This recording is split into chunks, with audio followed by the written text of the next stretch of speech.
I'm not exactly the greatest at strategy games, like I do enjoy some Civ 6, Stellaris, and Slay the Spire, but I'm no Julius Caesar, in fact quite the opposite, as per usual.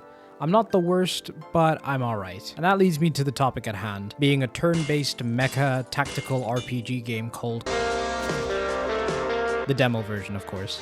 And this time I didn't actually get the demo on accident. Like, this game is not out yet, so I'm good on that front. Now, I kind of just came across this game while casually looking for newer titles to kind of cover, and thought it was pretty interesting from what I could see. So, the game takes place in an alternate 1970s where a mech squad fights in a conflict in Southeast Asia. I'm assuming like a Cold War Vietnam type deal. The game starts off with a well-drawn cutscene, starting with, the bomb. Horizontal Japan in a nutshell. Which I'm assuming is this world's version of the atom bombs that were dropped on Japan during World War II. Speaking of Japan, we learn that this universe's version of Japan is known as the Yamato Empire, and that after the bomb was dropped like in real life, they surrendered to the Allies, giving up territories in the Pacific. And after the Yamato forces got absolutely bodied, they left behind their Kriegsmechs. Krieg-mechs, I guess. I don't know. But they left behind their mechs, giving the local Nuzanians,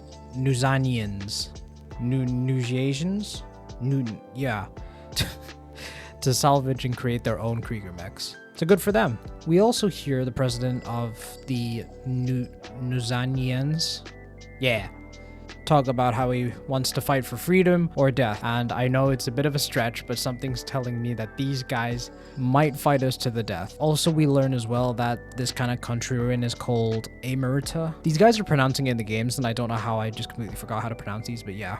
After being dropped off by the choppers, we meet a couple of characters. First one, Thomas Berenger, your very angry captain.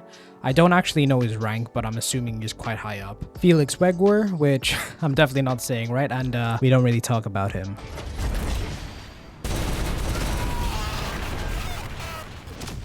Yeah.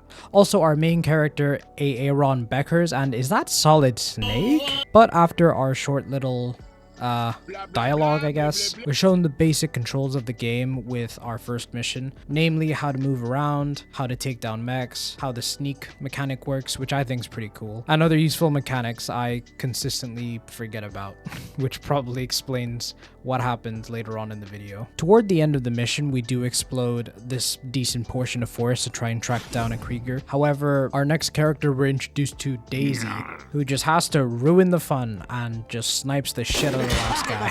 After the tutorial mission though, we are introduced to the rest of the squad, Chuck, the big boy tank of the group, and Ben, our close quarters shotgun guy. Quick thing I want to add, I absolutely love the design of this game, from the environment to the mechs. Like the fact that our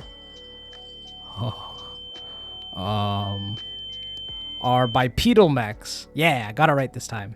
They use wheels on the bottom of their mech's legs, I guess, to traverse really quickly, but only in a limited kind of capacity. From what I could see in the game, they can only just kind of move forward with it. But then as they get a bit closer to enemies, they just kind of use the regular leg function to just kind of like dodge or just make short, quick movements. And the fact that the mechs have their own weapons, like Solid Snake, or I guess I'll call him by his name, Eli, having a giant M16. I also really appreciate how it's voice acted.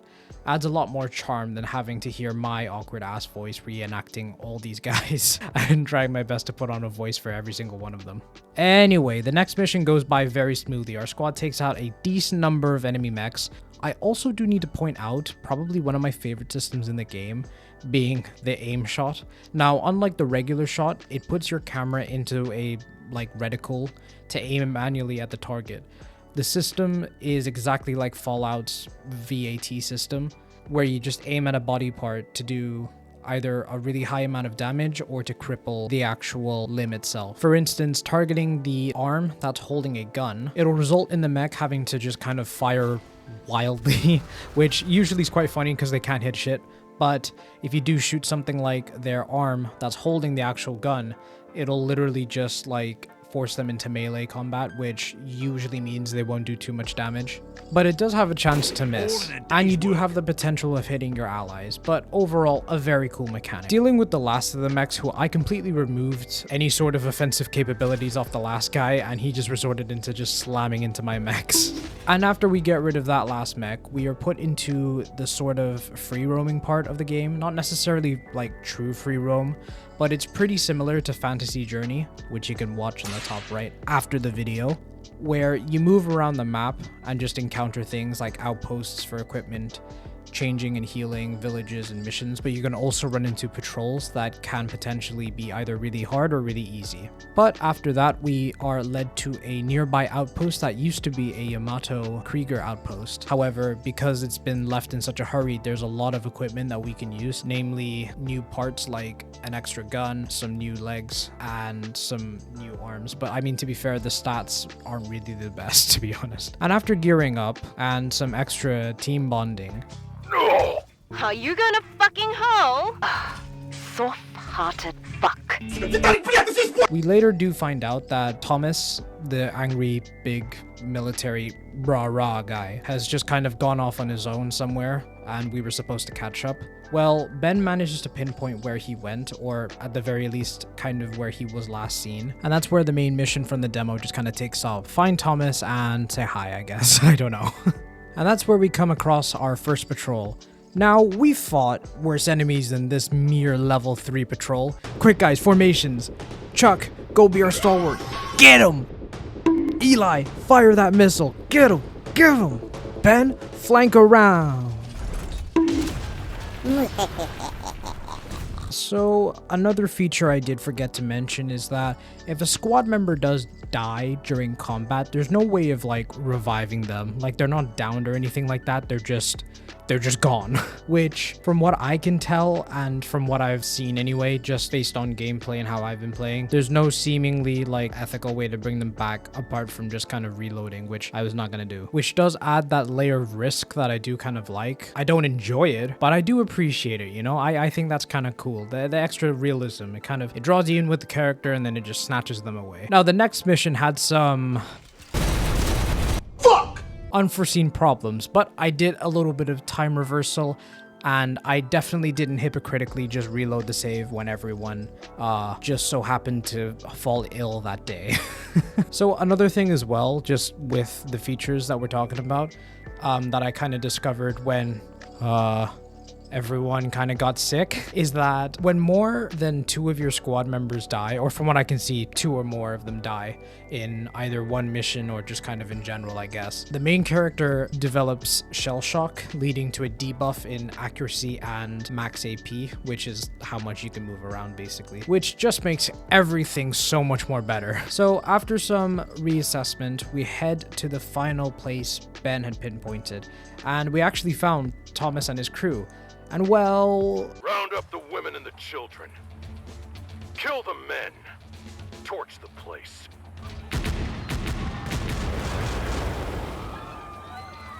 Yeah, he doesn't seem like the nicest guy anymore. Now, either because Eli was slow on health, or if it were meant to happen, he gets one-tapped by Thomas.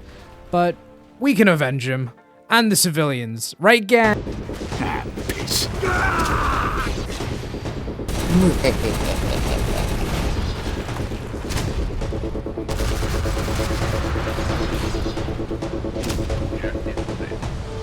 So yeah, I think going into this fight, you were probably supposed to work your way through different events and encounters, like getting rid of patrols, getting more parts for your mechs, and, you know, upgrading and making things fully healed before you go into an actual main boss fight. In my defense, I didn't know that this was going to be a boss fight, so that's all I can say.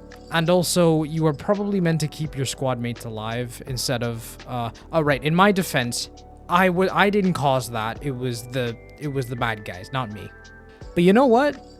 I kind of like how he just kills everyone, like Cyberpunk 2077 Edgerunner David Martinez style. So I'm leaving it at that. Overall, I think this game is really fun despite its intentional mishaps. Definitely not my fault. Like, the game's brutal in the fact that, like, at any moment you can just kind of lose your teammate down to the AI, you know what I mean?